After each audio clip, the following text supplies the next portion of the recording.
Hello, I'm Denise Allen, and this is the Healing Our Sight podcast, where we discuss vision issues and healing strategies from the patient perspective.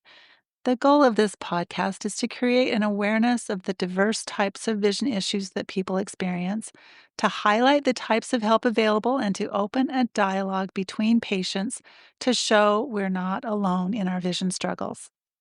As a patient who gained 3D at age 54 through vision therapy and strabismus surgery, I feel uniquely qualified to help offer a hopeful, balanced perspective on the possibilities. Thanks for joining me today. Today, I'm just sending out a little update, a little word of encouragement, and making a big announcement. So make sure you stay to the end to hear that.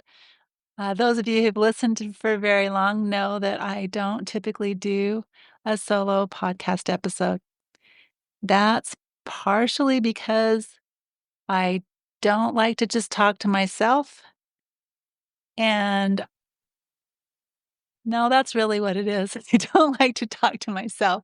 I like to have, input from other people, some feedback, uh, back and forth, and mostly you hear from my guests instead of me, I think, which I'm happy about. But today I thought I would just explain a couple little things and offer a little bit of my story that maybe hasn't been told before so that people can have some perspective on what I'm offering. Back when I started my podcast in 2020, I didn't even realize that it was the thing to do because I had committed to create it before the pandemic hit. And then I found out it was kind of a trend. But what I discovered is that very few podcasts actually make it to episode 7. And I did a little research, and now it's even fewer than that before people give up. About 90% of podcasters quit after episode 3. And of the 10% that's left, 90% of those stop podcasting after episode 20 or by episode 20. So I'm grateful to have made it to episode 46. And thank you for being patient with me during that time when I didn't put out any episodes at all.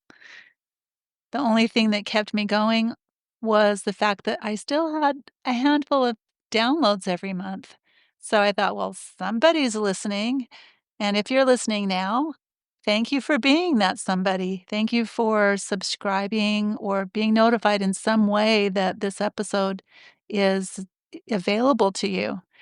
I'd love to know whether you're receiving notifications and that's why, or if you just happen to check in. I would really like to know that. If you'll notice in the bottom of the show notes, at the end of the show notes, I should say, there is a little button that you can click that will let you send me a message. And that message will come directly to my podcast server's website under fan mail. That would be so awesome to receive fan mail. I tried it out myself.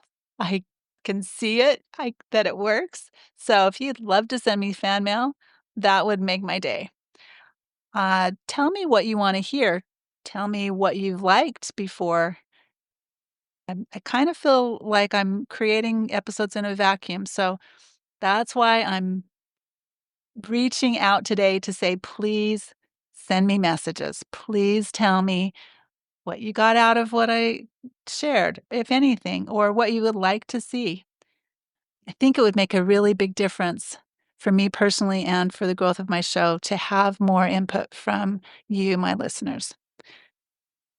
So if you're hearing this right after it's published, it's probably because you're getting some kind of notification. Again, I would love to know how you found out that there was a new episode.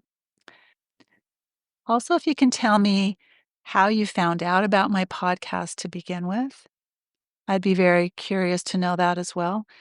When I search on the podcast player for my show, nothing comes up.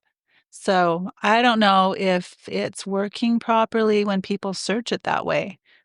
I'd be curious. When I search it on Google, it does come up. So if that's how you're finding it, that's great to know as well. I also want to share some of the resources that I'm using most recently. And my favorite current resource actually is just a little thing that you'll maybe enjoy. A couple of weeks ago, I had a guest named Chris Daniels who shared his story and his YouTube channel. We talked about his setup in his basement where he's able to do vision therapy for himself. And he has some other little focusing activities on his YouTube channel. So he had a new one come out this week, and it was fun for me to do it and actually have it work and kind of say, "Oh, look, I can do that one, but maybe I should try it on different size screens and different distances and that kind of thing to challenge myself a little more." So that's one of the things I'm going to be doing. Uh, Another resource that I like that I'm revisiting is Melissa Daniels' course that's entitled Mastering Peripheral. And I noticing that I spend way too much time focused on my computer screen as I'm teaching English classes and grading papers and all that stuff, and making some podcasts here and there. So I want to be more intentional about using my eyes more in the peripheral, seeing bigger, relaxing, hopefully gaining a little more comfort and more stable, expanded 3D. So I'm going to be working on that course. If you want to check that out, it's at learn.strabismussolutions.com. And I will put that link as well as Chris's YouTube channel in the show notes. And the third thing that I'm doing, which will also be in the notes, is I'm taking the Somatic yoga course. Well, it's a weekly class that is offered by Elisa Beth Haransky-Beck, who also has been on my podcast. It's super late at night for me in China, but it's been really good for me to do it, and I usually sleep better after I've done some somatic yoga with her. Last time she was on, she was sharing about her book that had just come out at that point in time. It's called Enlivening Consciousness. So I'll put all of that information again in the show notes. A story that I decided I wanted to share today. It's a little bit related to my final big news. So I'm foreshadowing a little bit here. I want to share about an experience I had several years ago when I was in the middle of my vision therapy journey. I didn't know at the time that I was in the middle of it. I didn't know where I was in it, actually. But I had taken a break from vision therapy. I had been doing it for a couple of years. And when I went for my evaluations, there was really no discernible progress. And my doctor had suggested maybe I should have surgery. And so I told Dr. Davies I'm not sure that's what I want to do. So I was kind of on a break. And I went to this energy healing conference that was in my city. At the conference, I met a woman who was promoting her book. She had just written a book that was called Healing Questions, I think. I'll look it up and link that as well. She had a bunch of questions that you could ask that helped you to heal from different ailments that were physical ailments caused by emotional triggers. And I said, well, I'd really be interested in looking at your book to see if I could address those questions that have to do with strabismus. And as I looked at her book, I noticed that there were no listings for strabismus.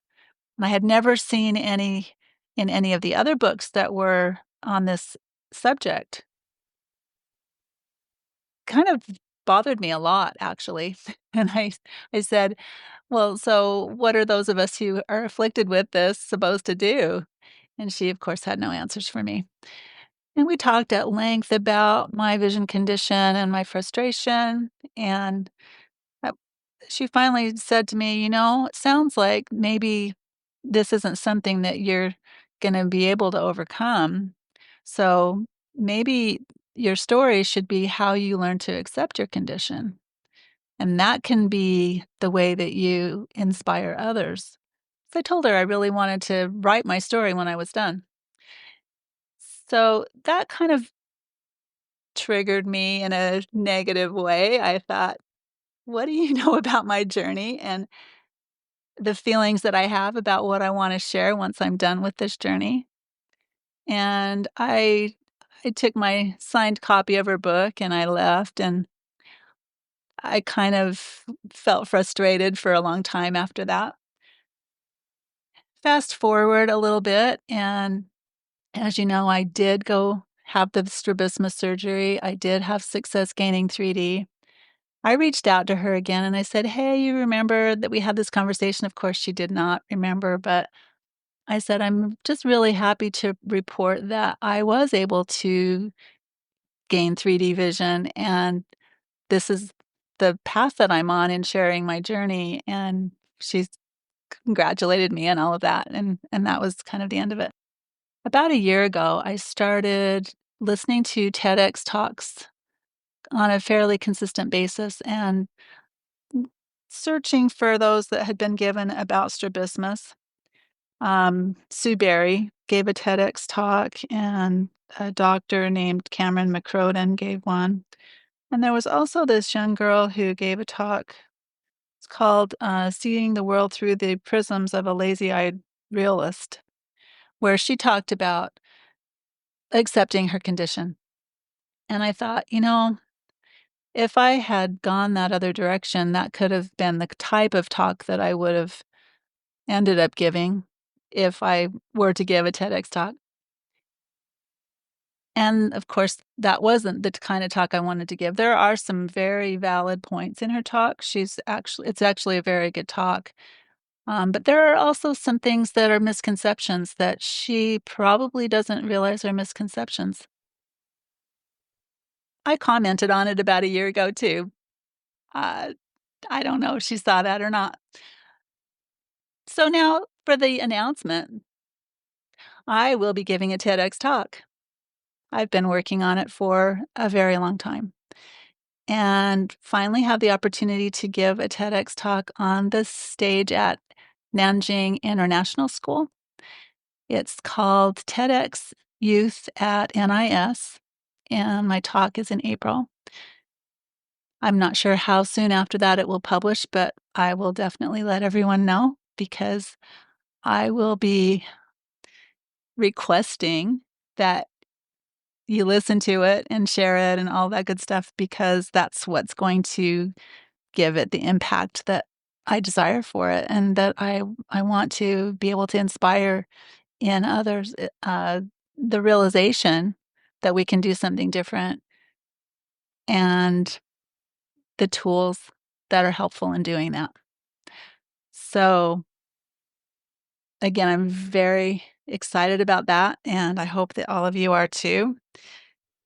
Um, Send me a message. Let me know what you thought about my episode today. Next week, I'll be talking to my friend Karen Rinaldini, and we're planning to discuss when you should consider changing to a different vision therapist, how you know when that's a good idea, and the kinds of things to look for. How do you know when it's a good fit and when it's time to keep looking? That's gonna be the topic. So, look forward to that. And again, thank you for listening today. Have a great day. See you well.